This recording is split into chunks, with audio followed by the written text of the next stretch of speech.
Hello, what's good? This is your boy Jay Howard, and welcome to CSC Sports. Today on CSC Sports, I want to talk about the top 5 underrated players in the NBA this season in 2013. That's right.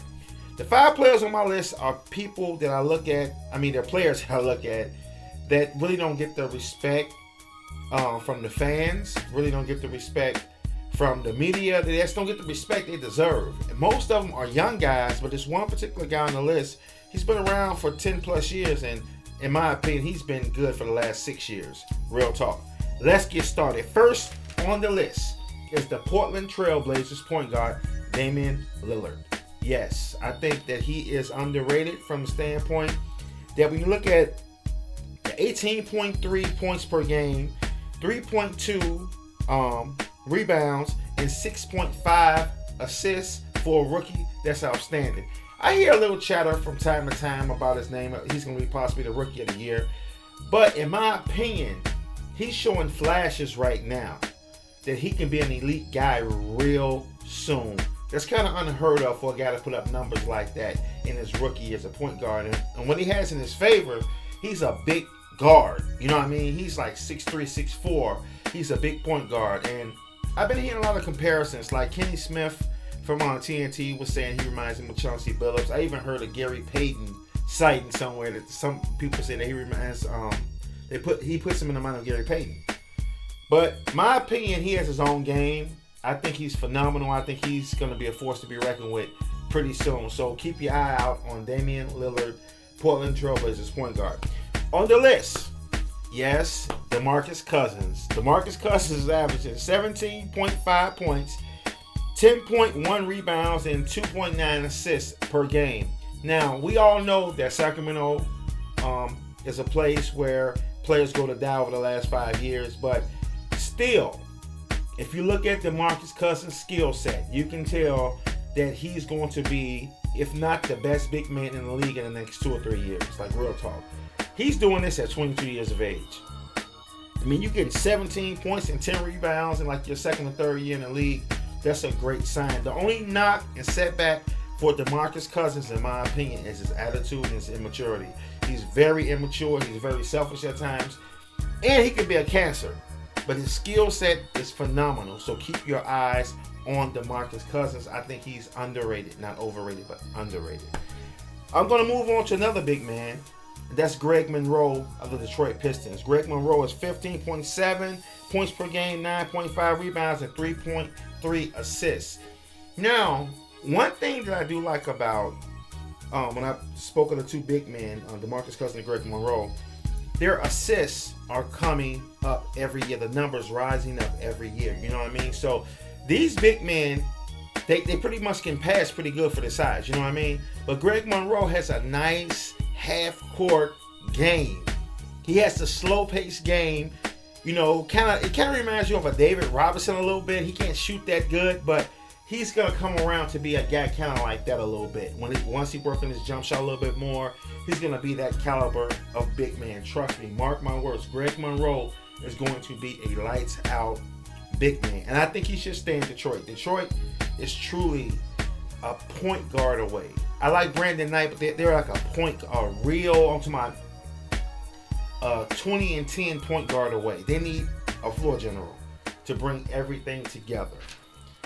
On the list, number 4, I'm going to go with Tony Parker, because Tony Parker, like I said in one of my videos previously I did about Chris Paul and Tony Parker, it came out the wrong way. I meant to say he was underrated, and I said overrated. So I want to clear that up right now. That was a mistake on my behalf, so I apologize. I'm a huge San Antonio Spurs fan. I'm a huge Tony Parker, Manu, and Tim Duncan fan, and Pop, the coach. I'm a fan of him too. Tony Parker is not surprising me. It kind of kills me when I see a lot of the professional commentators, I'm talking about the guys, the celebrity commentators, when they talk about Tony Parker over the last 2 years. Tony Parker has been putting in work, man, for like 6 years, like real talk.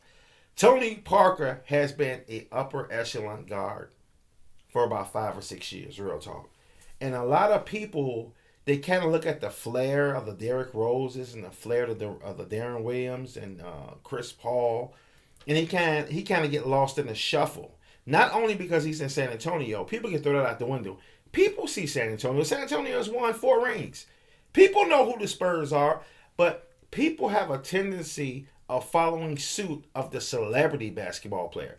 Tony Parker's not real celebrity. What I mean by that, he don't have a lot of endorsements. Yeah, he was dating Eva Longoria. He was married to her. That doesn't mean anything. If you know the game of basketball, Tony Parker has been underrated for so long. It's starting to stand out now. You know what I mean? But Tony Parker has been averaging in like that 18-7, 18-6, and it fluctuating, having those 30-point games with 12 assists, and he had a 50-point playoff game. You know what I mean?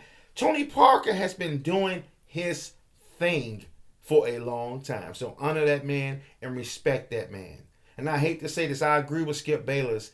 He should be the MVP this year. If you look at him carrying that team with Manu not playing every other night, Tim Duncan not playing every other night, come on, keep it real. Consider Tony Parker. And I think he should win it this year. It's just my opinion. That's another can of worms.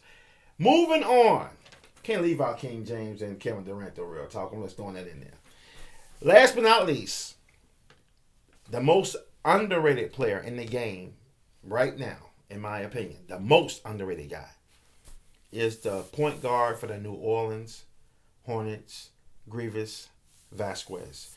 He is a flat-out beast from Maryland, 6'6". He's playing. He got drafted by Memphis. I think he was number 28 in the first round. He's a dog. The man is averaging 13.7 points per game, 4.6 rebounds, and 9.4 assists. I think I said that right. 13.7 points, 4.6 rebounds, and 9.4 assists a game. He's a flat-out dog. And you don't hear anybody talking about him. I mean, when you really think about why Memphis probably is struggling, why they're really struggling, they should have kept him. Like, real talk. I can live with the Rudy Gay trade because they show what they can do without Rudy. But the intangibles that Greivis brought in that Spurs series helped them a lot. And they had a big point guard. I still can't understand why Memphis got rid of him. I love Lionel Hollins. I think Lionel Hollins is a good coach.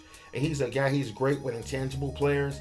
But they're going to truly miss him. They're missing him right now. They need a big point guard. Vasquez is doing his damn thing, like real talk. And he's going to be an upper echelon guard. He's 6'6". I mean, you have that kind of like faded away other than LeBron James playing point forward. They tried to do it with Stuckey in Detroit. Let him run the PG at the one. He's about 6'5", 6'6". But Vasquez is truly by nature, I'm talking about, it's his mentality to be a playmaker. And I think this guy is on the rise. Those were my top 5 underrated players in the NBA. So I want you guys to let me know who your players are till next time. I'm your boy Jay Howard from CSC Sports. Peace, and I'm out. I don't know if I dropped Tony Parker's statistics right. I'm just going to go over them again. 21 points per game, 3.3 rebounds, and 7.6 assists a game for Tony Parker. Till next time, peace, and I'm out.